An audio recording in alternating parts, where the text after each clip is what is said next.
तरीके से बीजेपी के साथ आपकी नजदीकियां देखी जा रही है, तो क्या 27 में भाजपा के सिंबल पर चुनाव लड़ेंगे आप गोसाईगंज से?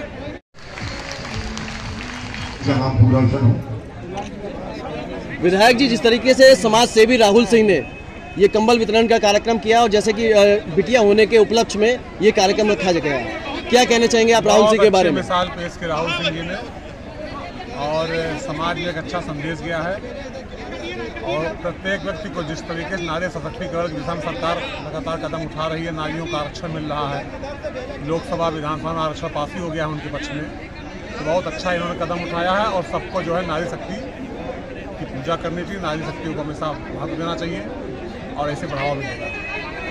खबर ये भी चल रही है कि एक राजनीतिक पारी की शुरुआत हो रही है राहुल सिंह के यहाँ से।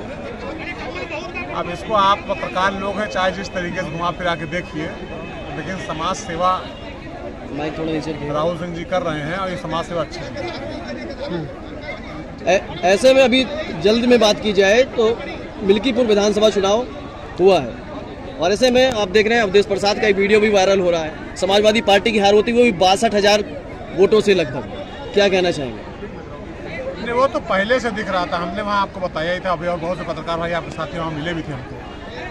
हमने पहले बताया कि दलितों और पिछड़ों का एक तरफा रुझान उनकी तरफ है, यहाँ तक कि अल्पसंख्यक गांव में गया तो अल्पसंख्यक महिलाएं खड़ी थी कि हमको हक और अधिकार दिया मोदी जी ने, योगी जी ने, तो चुनाव पहले से दिखाई पड़ रहा था एक तरफा है और पूरी जनता चंद्रभान पासवान के पक्ष में थी। कटेरी उपचुनाव में आप गए थे, उसके बाद मिल्कीपुर में गए और दोनों के दोनों सीट पे झंडा गाड़ के आए हैं। हमारी विधानसभा के एक तरफ कटेरी पड़ता है, एक तरफ मिल्कीपुर पड़ता था, हम लोग आना जाना लगा रहता लगातार, जाते आते रहते लोगों से ताल्लुकात है, संबंध सबसे रिश्ते भी हैं, यही दिखाई पड़ा लगातार कि जनता मोदी जी और योगी जी की नीतियों से प्रसन्न है, खुश है, उनकी हर आवश्यकताओं को जरूरतों सरकार पूरा कर रही है, उनके दुख और सुख की भागीदार है, हर तरीके से खड़ी है। विपक्ष को आयोग को बिल्कुल उस पर आरोप लगा रहा है लगातार, इस पर आयोग पे, चुनाव आयोग को ये सपा के राष्ट्रीय अध्यक्ष जी उस पर आरोप लगाएंगे। देखिए, चुनाव आयोग है, वो क्या कर सकता है जब जनता अपने आप वोट दे रही किसी को? चुनाव आयोग की तो इसमें कोई भूमिका समझ नहीं आती है। उनका आरोप है कि शासन पूरा, अयोध्या शासन पूरा मिलकर जीता है चुनाव। पहले से दिख रहा था। आप बताइए, महिलाएं हैं, देश की 50% आबादी है आज, हाँ है कि नहीं है? और पहली बार ऐसा हुआ है कि इनके अंगूठे से राशन मिल रहा है, इनके नाम से सरकार आवास दे रही है, तो इनको भी अपना मालिक होने का अनुभव हो रहा नहीं हो रहा है?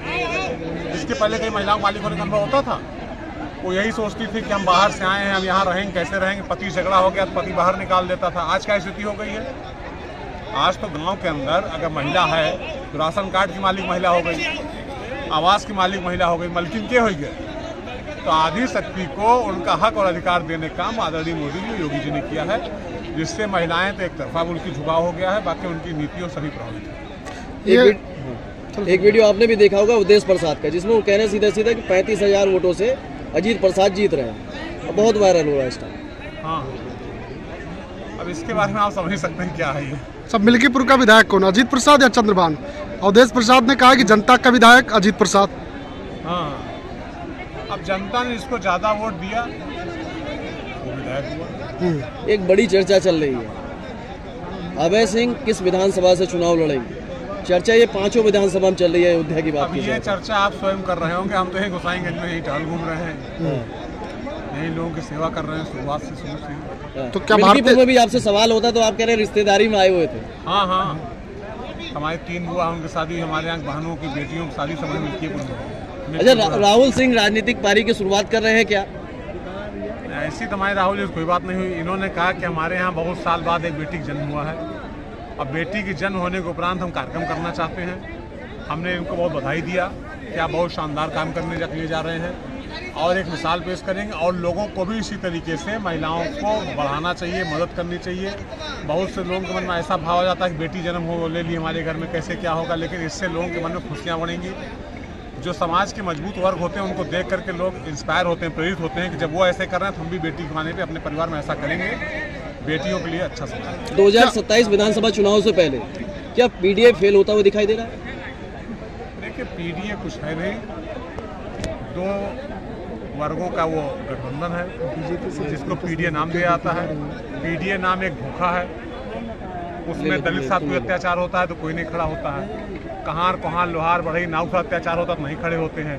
अभी निषाद समाज के साथ देखिए मोहित खान ने जो घटना घटाई, हाँ, उसमें कोई निषाद समाज की बेटी के साथ खड़ा हुआ जो पीटे नारा देते हैं। मिल्कीपुर में रेवतीगंज में जिस तरीके से बिटिया के साथ गलत होता है, उसके बाद अवधेश प्रसाद को वहाँ भी दौड़ाया जाता है, पहुँचते नहीं है तो हाँ, तो कोई खड़ा हो रहा है। तो ये सिर्फ एक धोखा है और लोगों को गुमराह करने का तरीका है। विधायक जी, जिस तरीके से बीजेपी के साथ आपकी नजदीकियां देखी जा रही है, तो क्या 27 में भाजपा के सिंबल पर चुनाव लड़ेंगे आप गोसाईगंज से? 27 चुनाव 2 साल बाद है, चुनाव गोसाईगंज से ही लड़ेंगे।